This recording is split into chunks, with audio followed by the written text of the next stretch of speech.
visions collide. Welcome to Glen Chemist. In this episode of The Glen Chemist, I am sitting down with Dr. Daisy Rosas Vargas, a chemist, science communicator, and educator whose work bridges chemistry, culture, and community. Together, we explore her journey from the classroom to the lab, the power of representation in science, and what it really means to make STEM more inclusive and relatable for everyone. My name is Dr. Daisy Rosas Vargas. I am a chemist and science communicator. I did my undergraduate work at UC San Diego in La Jolla, California, and I did my PhD in chemistry at Indiana University in Bloomington. And currently, I work for a nonprofit called Latinas in STEM. I also work as a chemist at SoilWise. And at SoilWise, we do soil bioremediation to make soil healthy again using biology as the motivator to get the soil healthy again. So you've covered a lot of the different spaces in STEM. You started with chemistry, then Yeah. academia, and now you're actively working in environmental science. What's the origin story of you even deciding to become a chemist? I was always interested in science, all sciences, to be honest. I really actually liked astronomy because I never saw someone that looked like me in astronomy. I was like, I can't do it. And then I never had physics in high school. So I was like, I don't think I should try that, which is kind of sad, like retrospectively thinking about it. I was always interested in how do things work? Like, why do things work? In seventh grade, I had a teacher that, had nominated me to go to this like science camp for about a week. And I went to that, and there was this one class called Mystery Powders. And it was basically here is an unknown powder. You have to do various tests, and those tests will help you determine what that powder is. It was like salt, baking soda, right? Things that are very benign that don't cause any harm that you can like give a seventh grader to. Since then, I was like, oh, this is kind of interesting. Kind of, stuck with chemistry in high school and then went back and thought, okay, is this something I want to pursue in college?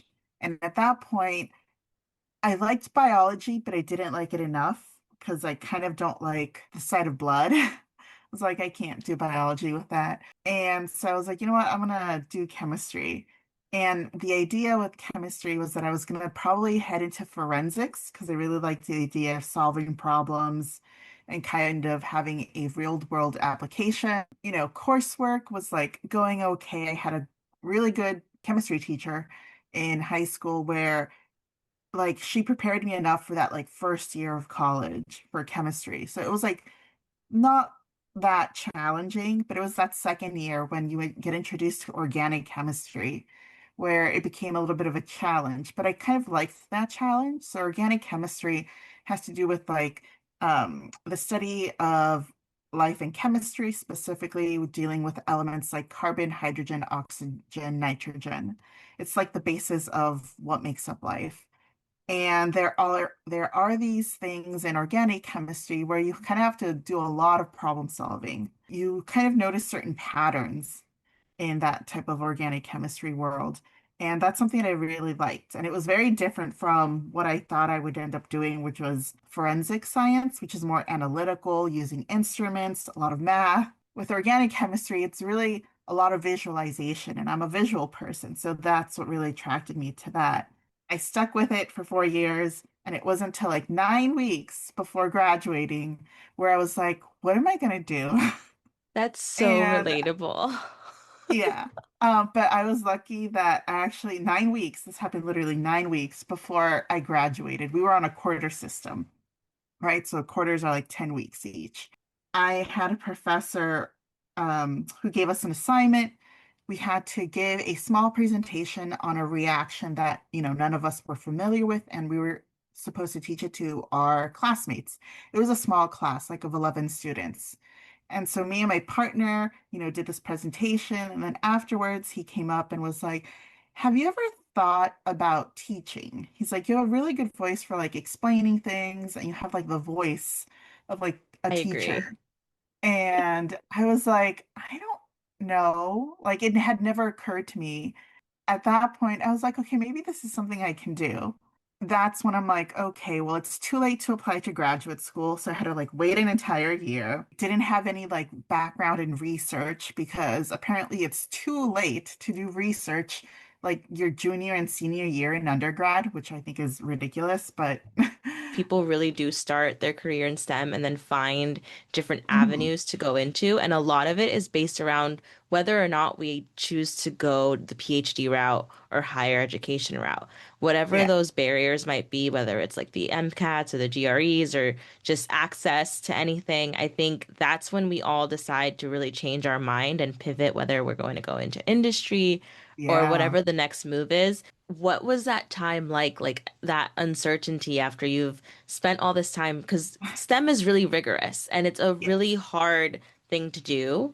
And it's not like you committed to an easy path either. Like you definitely went straight into orgochem, which anyone who's survived that knows how Yes. difficult it can be. What was the decision process like for you? I had to do a lot of like self-reflecting in those like last 9 weeks of class. But then I was like, okay, what do I need to do to give me a good chance of getting into a program? At that point, I didn't care what program it was.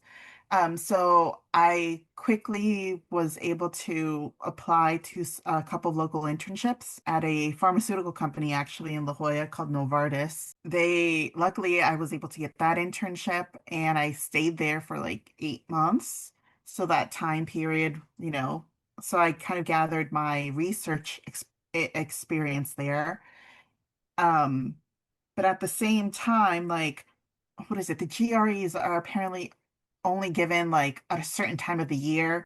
And then at that point, this was back in 2014, a lot of schools required you to get the subject GRE, which is one, more expensive, which is annoying. And two, it's only like there are two dates available, at least like in the San Diego area, to take that test. So that's like an obvious barrier. You have to like plan around it. And then if you don't take it or don't do well, like you debate if you want to even put that on your application. But it was, yeah, I had to do a lot of like quick thinking on my feet, but I'm glad I did take that year off because the next 5 years, was a marathon where I really had to like pace myself. So I'm really glad I did take that year off, which is something I highly recommend. Like you Mhm. don't have to go straight from undergrad to the next step, whether that's, graduate school for a master's, graduate school for a PhD, or even to like join the workforce. It's okay, I think, to wait a year. I agree with you.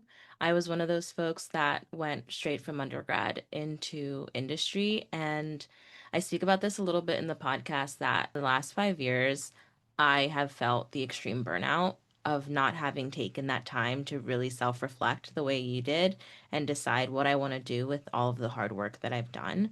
So I think that's an amazing perspective. And the fact that you knew that so young is just like so brilliant, which makes absolute sense because you've done so many amazing things with your career, but it's because you took that time to really analyze what brings you that kind of passion and joy. Mhm. So how did you end up deciding what you enjoyed most about your career? At that point, that internship also showed me like, even if I finish a PhD, would I want to do something in industry, the pharmaceutical industry? And for me, the answer was like, no. I was like, okay, I think I can still like this teaching path. But something else I was doing during that year off and even during graduate school was doing a lot of science outreach, which is, I think, a hidden form of science communication. So something that, also helped me understand, how younger minds think, specifically like small children. Like I was lucky enough that my PhD advisor let me take a couple hours off every week to be a early childhood educator at the local museum. That was like, it was very grounding because I was able to like, help small children understand difficult STEM topics, and then I was able to go into lab. So it was a nice like refresher that I was able to do twice a week for 2 years. And that again reinforced, my love of teaching, trying to, show science in a different perspective. And something else that I do want to mention is that like you don't have to super necessarily do a postdoc right after you do a PhD.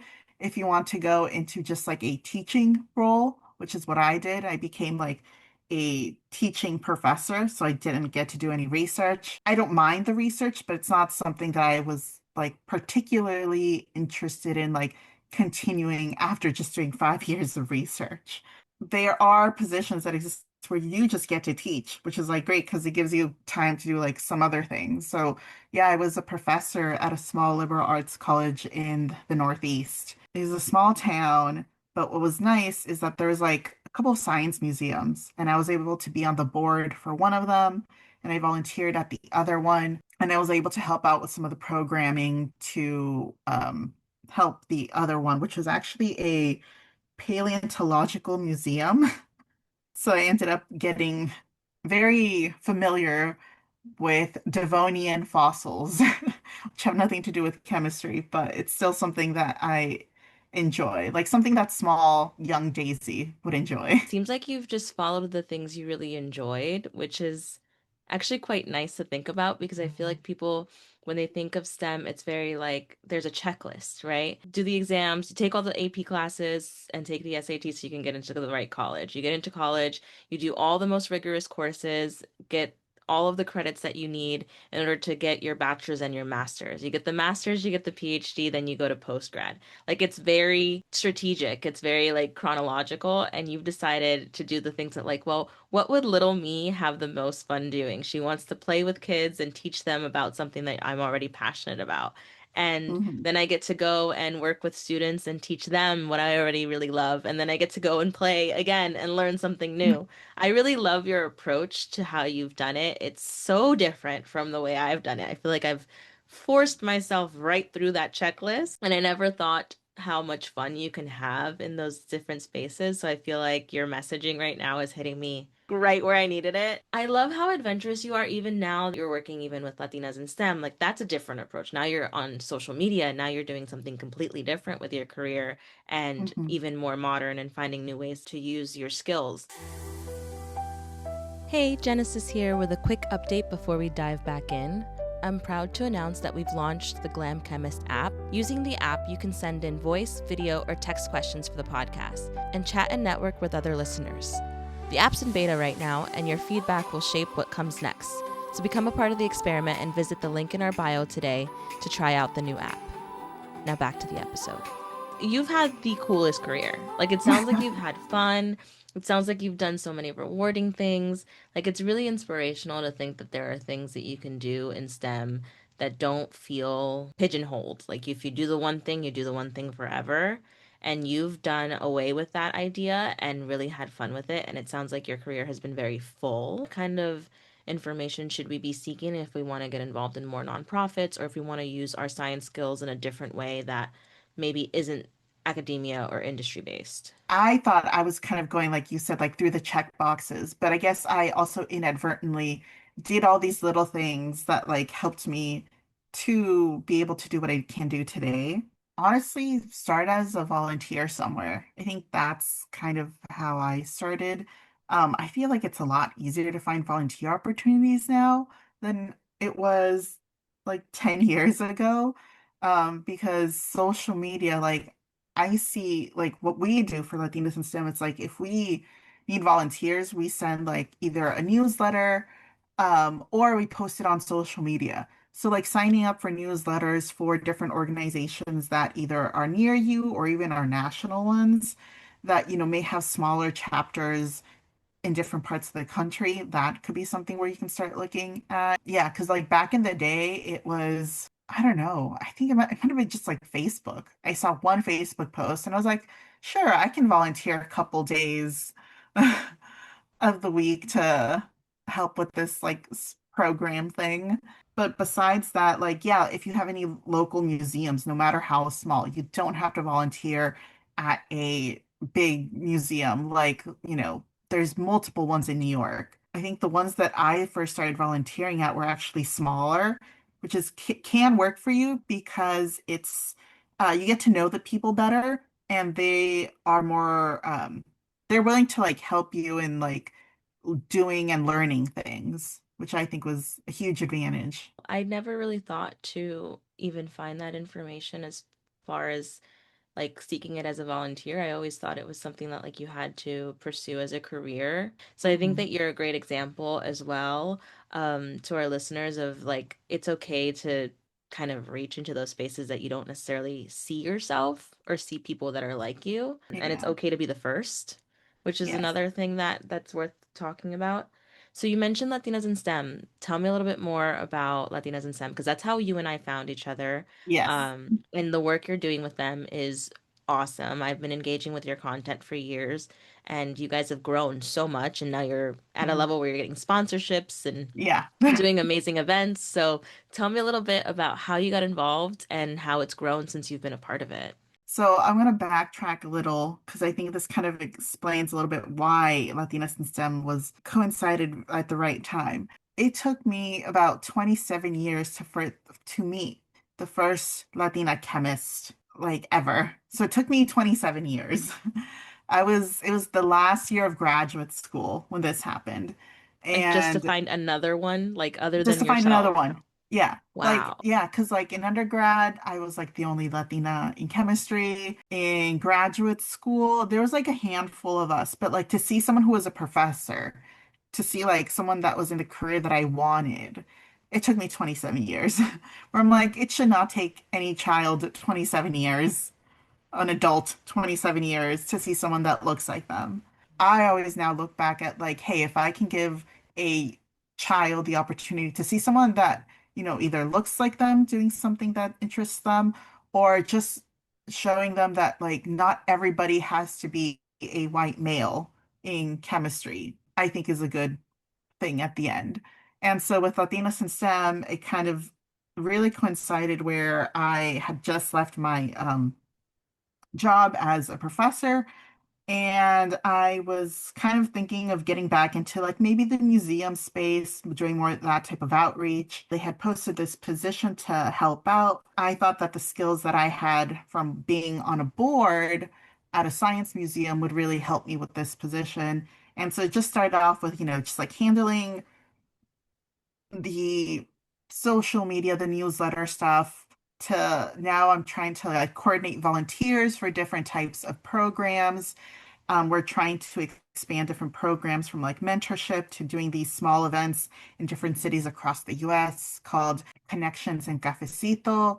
It's really expanded like of what my capacity is now at doing this, which is really nice. The fact that I still get to make that impact, but now it's on a much larger scale.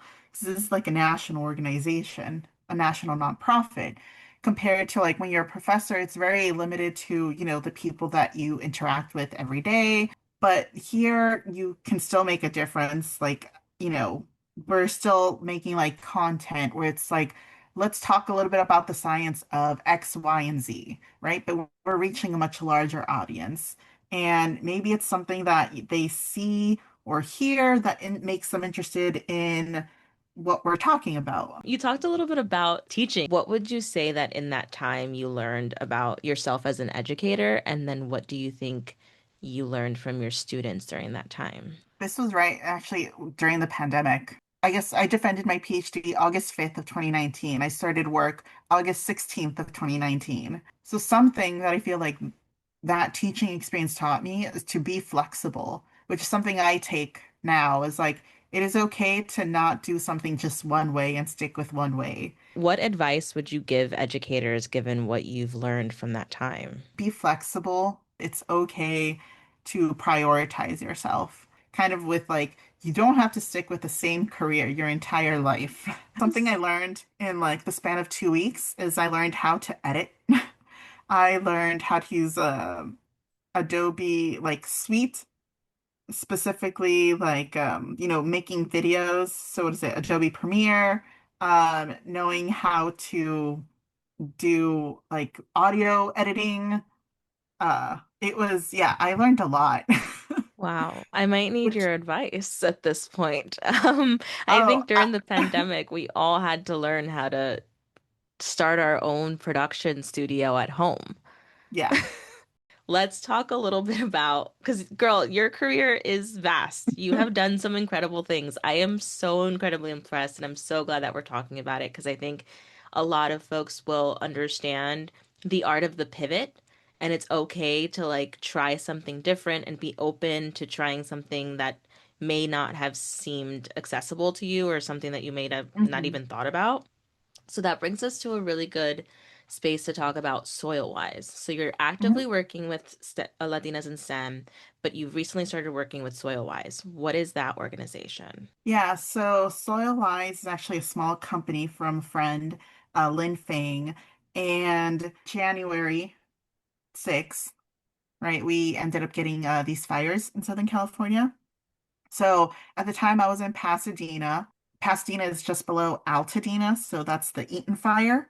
The Eaton fire started about a mile and a half from my house. We did have to evacuate. My house is fine, but I know that a lot of like my high school friends, like their families, like their homes are like gone because they all lived in Altadena. I met Lynn through this, she had a small informational gathering at this like local tiny park. She asked like, hey, if anyone is interested in like volunteering or, has a little bit of background in, some chemistry, it'd be great if you can like reach out. And so like I reached out when told me about some of the contaminants that they were looking. I was like, all these contaminants are in some way related to something that I physically used in lab during graduate school. PFAs, PFAS, that forever chemical that, is everywhere now.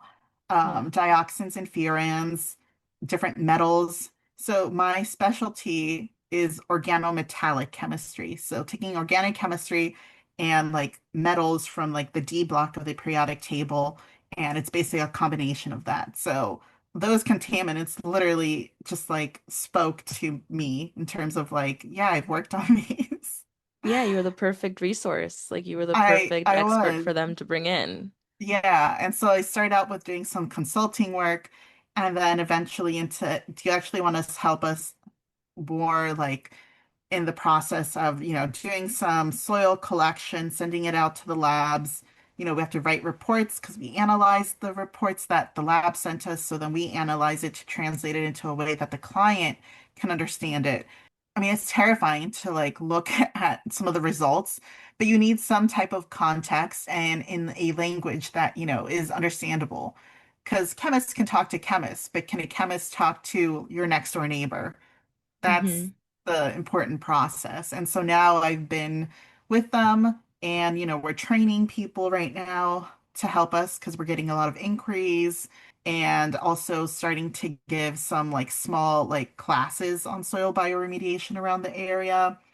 And then we're also working with a group called the Dina Soil Project. And the hope with that is we want to be able to provide soil testing that's either free or extremely low cost for families that can't afford it.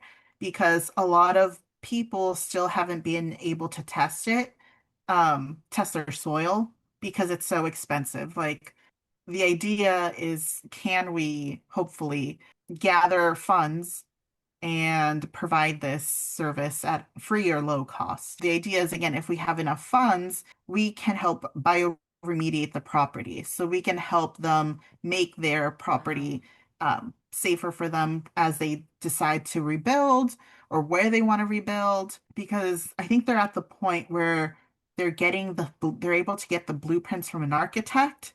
So, like, I think right now the estimate is that people can, like, I have seen two properties starting rebuilding in the area, and multiple ones, like, probably in the next year are going to be popping up to, be rebuilt. Um, and so again, people have children, have pets. Maybe it's not safe for them. Maybe you want to make sure that, this is not going to be an issue in the future. That's some really good work. And how can we as listeners get involved or share in providing some of those like financial resources? So they can donate to Community Compound. So, and which will support the Dina Soil Project, which is what SoilWise is a part of. So yeah, you can go to www.communitycompound.org, and there should be a link there to donate if you have the means, or even if it's just like $5, that would be great. And for those in your area, because our listeners are pretty much all over the country, if they wanted to get involved and maybe participate in some sort of volunteer program, how would they reach out to you folks? We're always looking for people to volunteer, or even if they just like maybe they're interested in doing some environmental chemistry or environmental science. Like you can go to soilwise.earth, and then there's a link to be put on a newsletter when we try to find volunteers if we have a big project. You can also, there's a contact form if you would like to actively, become a volunteer to help us out.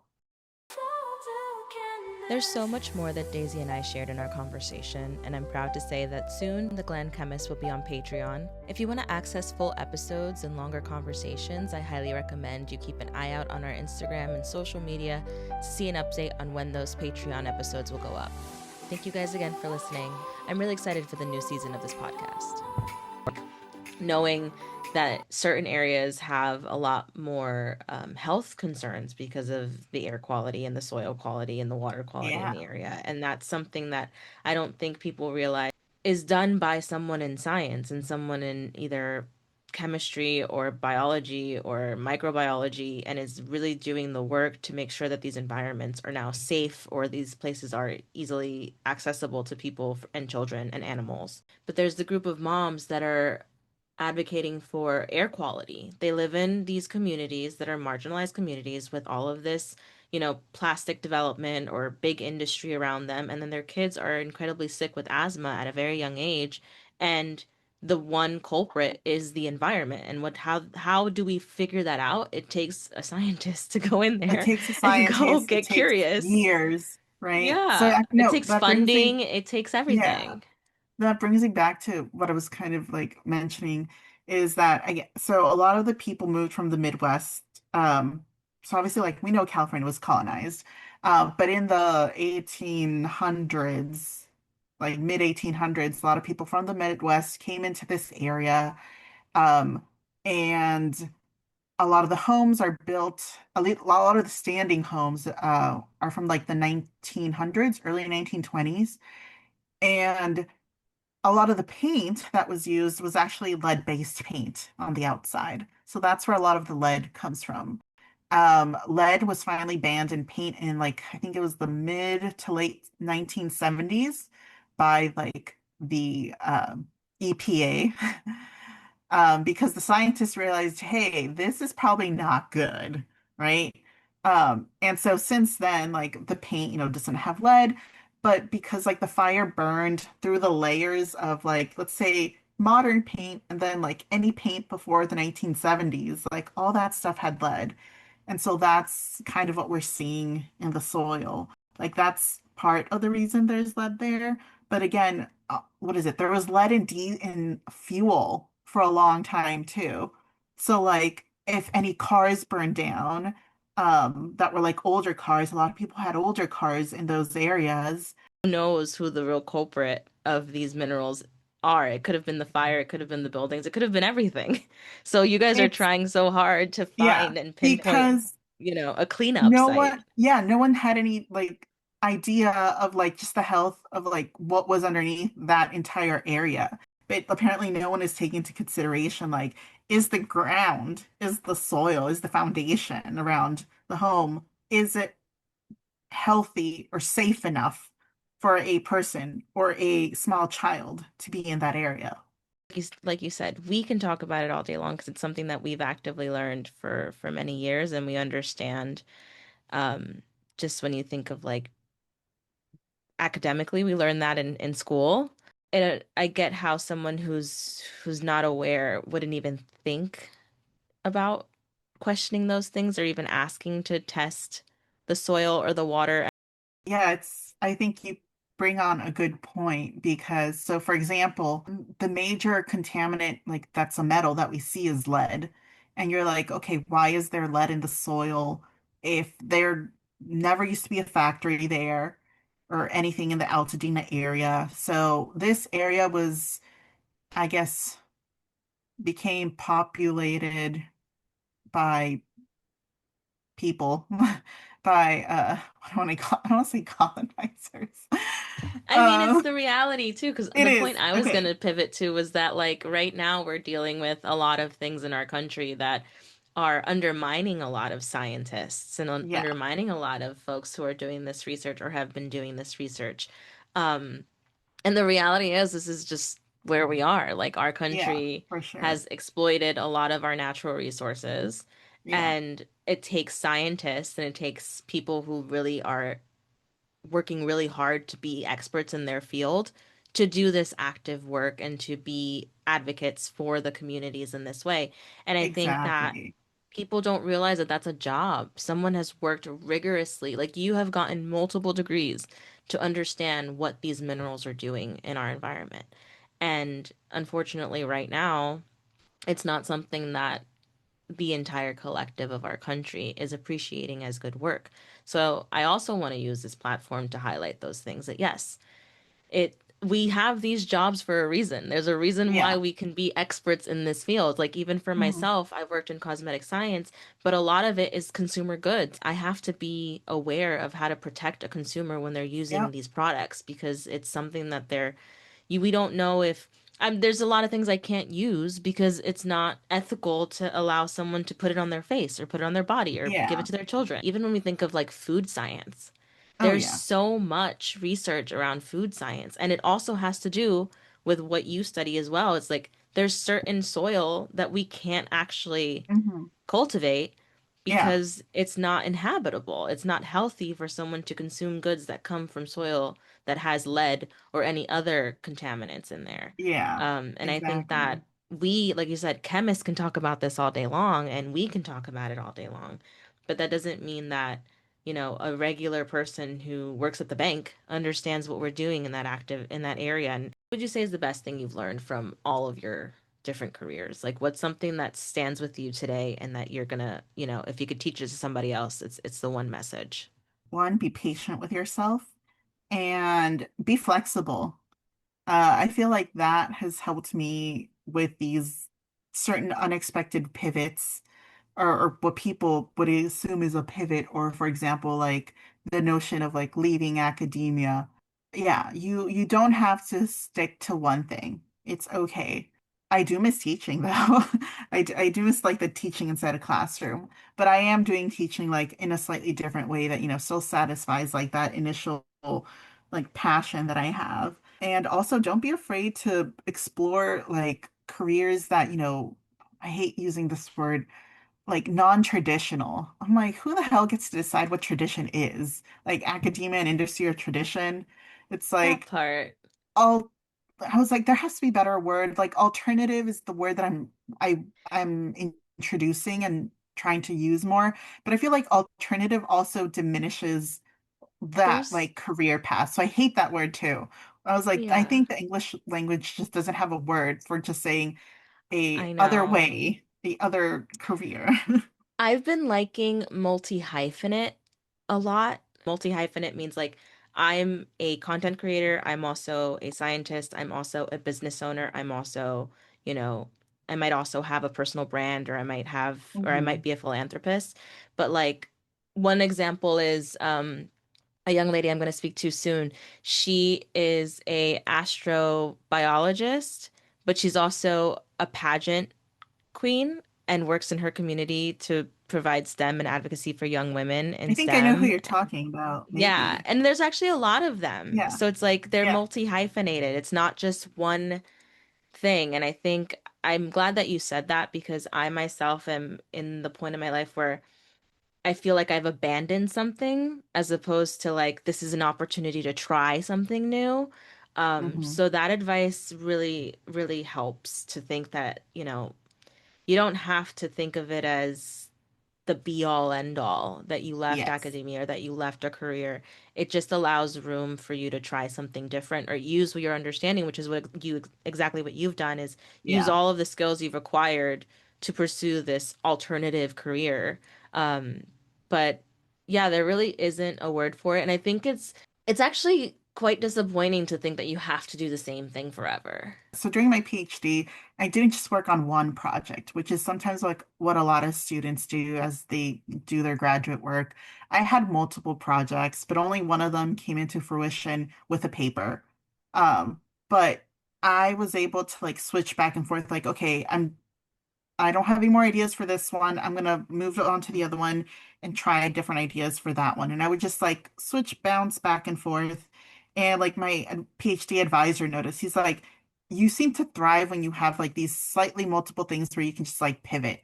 And like I just took it as a like a whatever type of comment.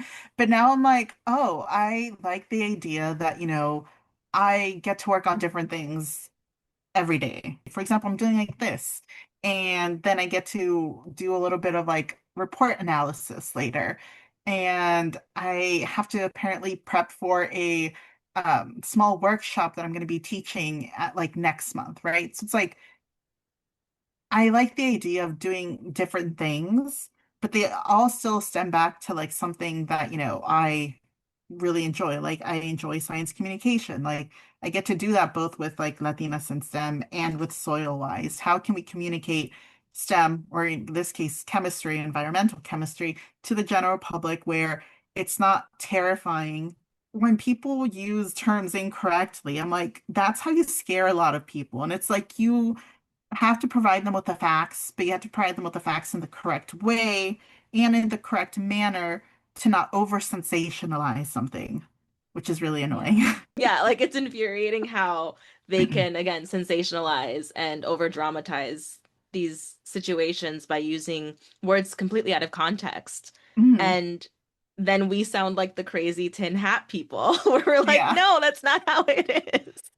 But it is very frustrating. So I totally relate. I think that's again back to my point where scientists are just not being listened to right now. And I don't know how we got to this place, but I'm hoping that with this platform and your platform and everything that we continue to create and share, they're going to have to hear us. There's going to have to be a voice, and you're going to Oh have to yeah. acknowledge the fact that we are experts at what we do for a reason, and you have to start listening to the experts. You are absolutely a brilliant mind, and I hope to speak to you again. And I think people need to hear more from you. I know that a lot of your work now is advocacy, but you're a brilliant educator. And I can tell just from our conversation, you have so much information to share. I hope that you use your platform to continue to educate folks because you do a Mhm. really good job of explaining those things. And I really appreciate you taking the time to explain them to me. I really do appreciate the way you share information. It has helped me learn a lot of things. It has helped a lot of communities get involved. And obviously, Latinas in STEM is something that's really important to me because, like you said, it took you years to even encounter another Latina in a role, in a position that you were aspirational about. Mhm. I was the only person in a lot of those rooms myself too. I was the first or the only. So it is interesting to share in that perspective with you, and thank you for creating, so much content that we can actually consume that makes it feel a little bit less lonely. Because the Mhm. reality is, it does feel like you're the only one doing it. And then culturally, we can go into that a whole other time, Yeah. is the cultural aspect of being a scientist when you're a Latina. Yeah. We can talk about that. I would love to talk about that with you. I would love to have that conversation with you. This has been so fun, and I really, really enjoy my time with you. Again, I'm totally geeking out, and I'm a really big fan of your work. I'm Thank excited you. to see what you work on next, and I hope that you do continue to do more of the education on your platform. I think if you're missing education, I highly recommend that that's what you do because I do like the moments where you, like even the one about the coffee, like when you take those little moments to explain and break down certain things to us, I think that's the content I've been enjoying that put on your platform. Mhm. And I think a lot of people would enjoy as well. Um, there's one question I ask all of my guests, and it's really cheesy, but it's one that I like the most. If you can give your younger self advice on one thing now in hindsight, what would it be? I guess something I would like don't stop learning. Like people sometimes maybe have this notion that's like, oh, I have my career. I get to like stop learning after this. Or I'm like, I actually enjoy that about every aspect of like my career is that I still get to learn about stuff and I still enjoy learning about other things that, have nothing to do with chemistry, but I get to tie them into chemistry. I appreciate everything you've said today because apparently I needed to hear it. Highlighting and very like proudly telling me about all the things that you've done and used your skills to pivot with. It's been really helpful. So I do really appreciate this conversation I'm more than glad. you know. I'm Yeah. glad. Thank you so much for joining me and thank you so much for being part of the platform. Where can folks find you?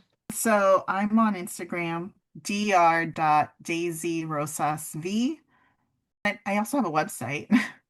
Oh, Yeah, awesome. so yeah, it's daisyrosasv at wixsite.com.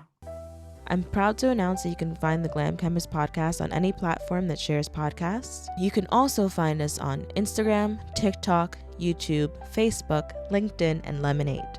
Be sure to follow our content so that you know who our new guests might be every week.